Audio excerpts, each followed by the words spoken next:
Hello, I'm Aidan Brown. I'm delighted to be joined today by Chris Millar and Stephen Malcomson from ITS Computing. They're going to be telling me about how apprenticeships have helped their business.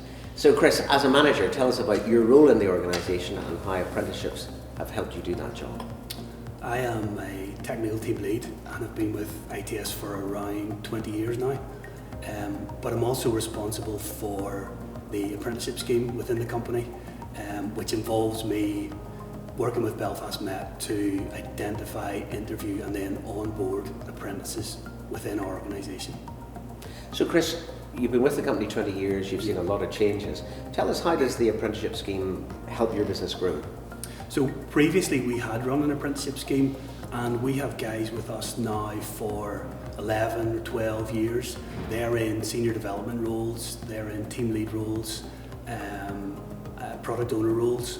So we know the benefits of apprenticeship schemes. Once we wanted to restart the apprenticeship scheme, we had contacted a few colleges, and Belfast Met were by far the most positive, because the apprentices just bring such enthusiasm, fresh ideas and a new perspective on things.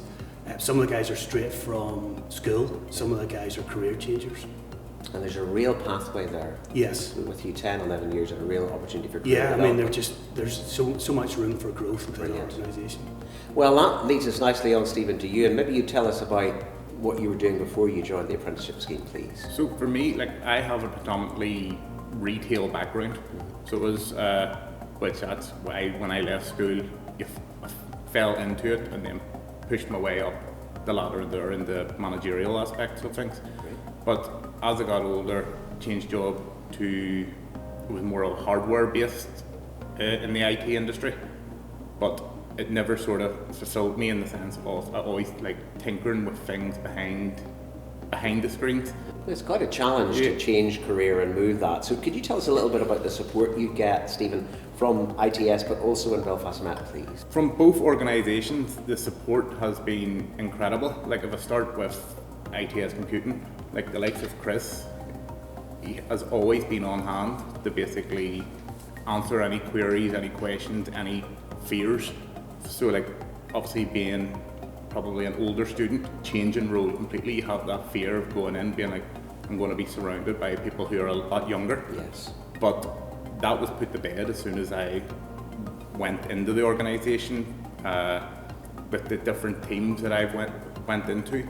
Everyone straight in, there's an instant atmosphere, everyone's happy to actually work alongside you, teach you the professionalism. Great to hear. Within the tech, you've got the likes of the lecturers who, if we aren't catching up on something, on a certain topic, are willing to put that wee bit of extra work into you, put on extra classes during the evening and basically help you get across that line to basically achieve what I'm aiming out to do. Well, you've achieved a lot and you've had a lot of support, and that's great to hear. And I suppose if I go back to the boss now and Chris, say, what can an apprentice expect from you as a manager and from ITS as an organisation? As support for Stephen, so we currently have 4 apprentices with us, and certainly we've helped the apprentices in their college modules. There's a few of the guys have just asked for a bit of support around that, because we obviously have the experience programming wise. Because that's critical, that you have industry and education working together to make your business more successful. Well, the way that we would run the programme is that we rotate the guys around the business. So they will be within the organisation, they will do roughly 6 to 7 months in each department. So really from day one, they are out within the teams, learning and getting real life experience of working in a fully functioning software house. That is brilliant opportunity. You talked about career development. I suppose, Stephen, just in wrapping up, what do you see your next steps being, and where would you like to go within the company? So obviously I would like to get top marks in the level 5 and push on to do the level 6 top up, but obviously then maintaining a foothold within ITS Computing to basically obviously expand my own network and push myself up. Like I always don't want to rest on my laurels, so I always have an ambition of moving up the ladder. So I'd like to basically, once I'm obviously within the next 4 years, basically just gradually keep pushing my way up, because obviously there's no limit to what I can actually do within the company while remaining sort of debt-free because of the apprenticeship. Debt-free is a really big thing. Yeah. You're an ambitious young man, you're working with a really innovative and forward-looking company, and we thank you both very much indeed for joining us today at Belfast Met. Thank you. Thank you.